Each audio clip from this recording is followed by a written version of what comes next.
Hi guys, it's a beautiful evening and I just wanted to show you these beautiful flowers I picked up at my local nursery today. I got a Bandolero white lantana and it's got a little touch of yellow in the center. I think these are so gorgeous, but I always like to have a little pot of lantana in the landscape so that I get the butterflies. They're big butterfly attractors. So I'm really excited, and I think the white will be so pretty. I'm trying to do white, pink, and purple in my color scheme this year, so that'll be beautiful. And then I put purple alyssum seeds around into the rocks. They're very tiny seeds. I just scattered them about and watered them in, so hopefully that's going to be a white and purple container. And I just thought that was so beautiful. Let me give you a close-up of the tag. And then I couldn't resist this little plant. It's called Cake Pops Pink Verbena. That's the tag.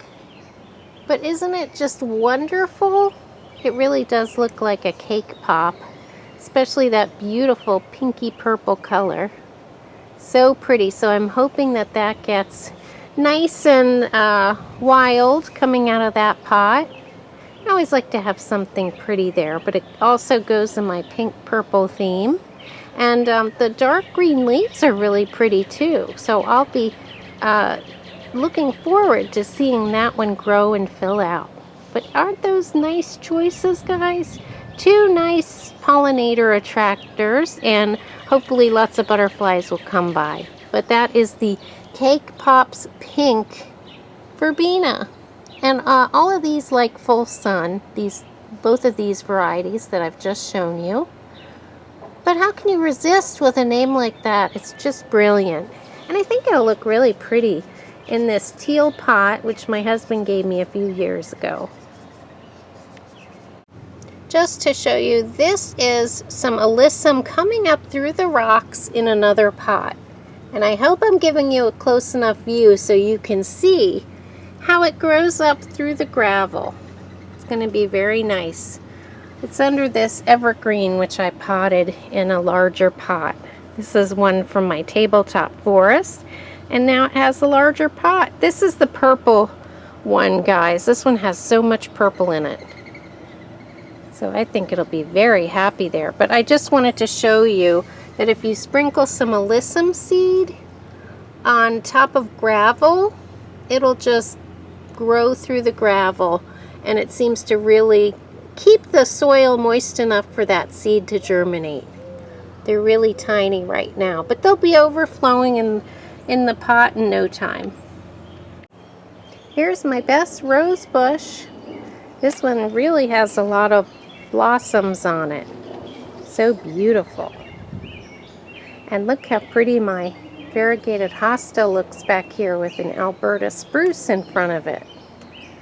I've had that one in there for several years. Both of those plants have been in there several years.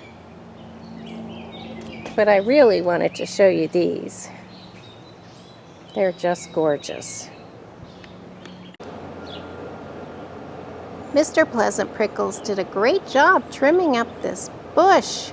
It loved all the rain, and it times itself by 10, I would say.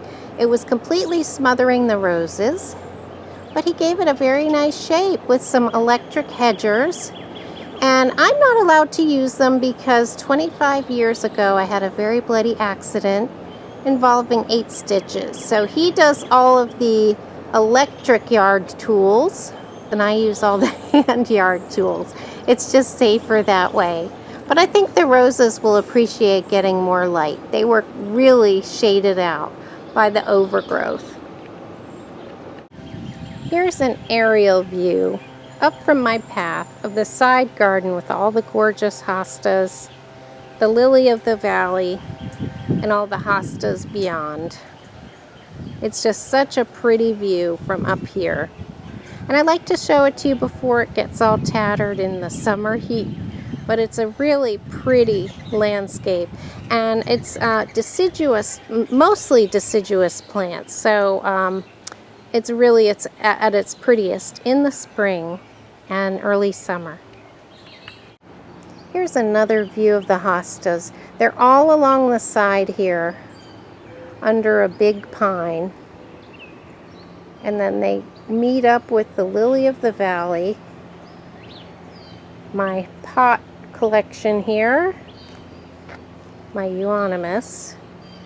And then all the way over here, we have more of the hostas. And this spot actually is a little bit too sunny, so these don't do so well once the heat of the summer gets bad. But as you can see, they still come back every year in a very amazing way. And I do have 2 baby red buds. Here's one here. It's actually looking like a tree. So I've let that grow right in place, right where it volunteered. And then I'll show you the other one. I keep going back and forth, but you have a pretty view to look at as I do. And the other one is tucked in here, right behind my bowling ball and my bird watering and feeding station here. This is where the birds come to eat and have some water. And they're going to have a red bud tree, and I'm looking forward to when that grows taller and fills in, and it'll offer some shade to the hostas as well. Oh wow, the sun is just gorgeous on my baby Japanese maple. I love it when plants catch the light like that. My friend Lori gave me a whole bunch of Solomon's seal, so I put that in a few days ago in this wooded area back here. It's next to an evergreen, but it's supposed to do well under trees. It doesn't mind tree roots the way some plants do, so I thought this would be a good place for it. And it is partial shade. They like partial shade, and I think it'll just be a perfect situation for it. So far they're happy. It's only been a few days though. And then I'll just show you over here, I have my little Japanese maple collection back here. And those are some of the volunteers. And this middle one is a coral bark. It's a baby, but it's a coral bark Japanese maple. And that was from eBay. But I have 3 of my little baby maples here, my baby maple collection, Japanese maples. And the bits of green under there is alyssum. I think I mentioned in a previous video, I've sprinkled alyssum everywhere. I ended up moving some of my evergreens and shrubs that were in containers out into the landscape. They were just getting a little bit too big for the pot, and I didn't want to wait until they were showing signs of distress to move them. So I went ahead, and these roots completely filled the container. This is one of the Alberta spruces I moved. So hopefully it'll be happy here. And it's back in the woods, but there's like a window of light through the tree canopy.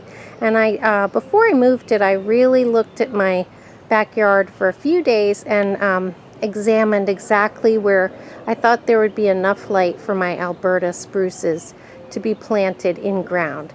And right over here is a beautiful white azalea. It's finished blooming, but this was in a pot.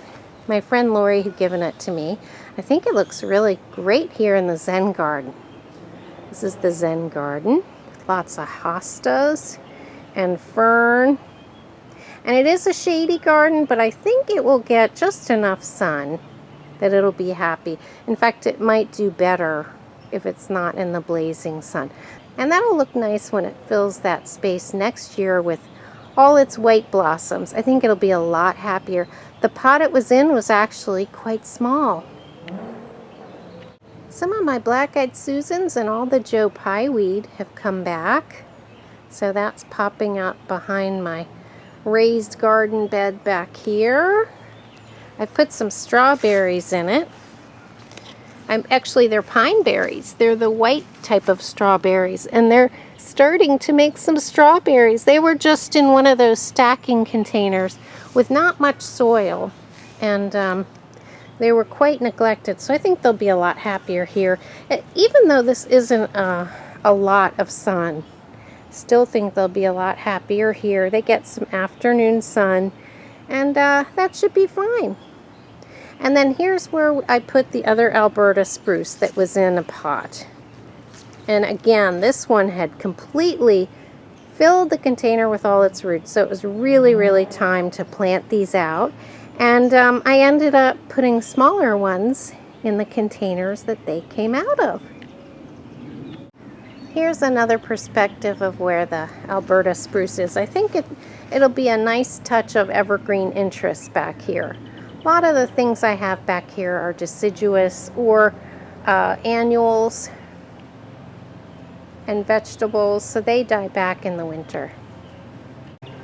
I'm very excited to see some big fat buds on my peony. This center peony is finally making some flowers. I've had these peonies, the 3 of them here, for about at least 3 years. They've never ever flowered, and I guess they're just reaching maturity. And now this year the center one has decided it will bloom. So hopefully next week I'll have some beautiful blooms to show you. Here's a couple of pretty turnips. These are the all-white variety, and I think they're a little bit sweeter. Aren't they pretty, guys? Look at that bright green foliage. And they're bulbing up nicely. I've already harvested a batch in a sunnier area of my yard. I rarely show you the back of my polytunnel, but I have a stand of beautiful variegated hostas back here. And they're all up and looking glorious. This corner keeps getting prettier and prettier. The marigolds are really spreading out, and they're so bright and beautiful. And we also have more irises in bloom. I'm so happy I made that raised bed. I'm disappointed my ranunculus have not bloomed yet. Maybe it's still too early. I am trying to keep them watered. They were from the dollar store, and they're very small, so it might be that I have to pull them up this year and replant them next year, and hopefully they will have gathered enough energy to bloom. But if they bloom yet, I will be sure to let you know. Here is the tall, skinny, smaller Alberta spruce I bought to replace the larger one, which I moved out of the pot. And I just love the shape of this one. It's so sculptural. I liked that it was tall and skinny. So that'll be fine there for a couple of years. And then when it outgrows the pot, I'll be sure to move it out as well. And I'm seeing a huge woodpecker here. Let's see if I can zoom in. Got a big red crest. I think it's a pileated woodpecker. And unfortunately, the light isn't great, but you can see its silhouette. There's an old stump up there, and I think it's just poking through, looking for bugs. That is a beautiful bird. It's wonderful they do stump removal.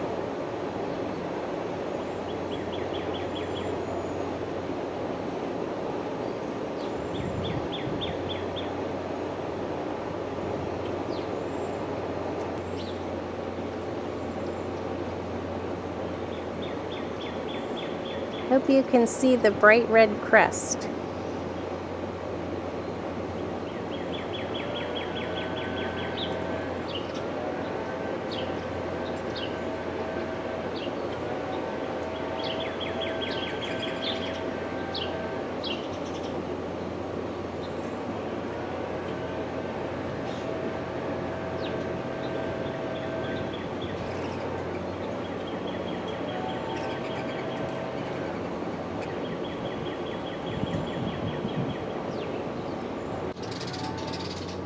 So guys, thanks so much for tuning in, and I hope you have a beautiful Mother's Day weekend.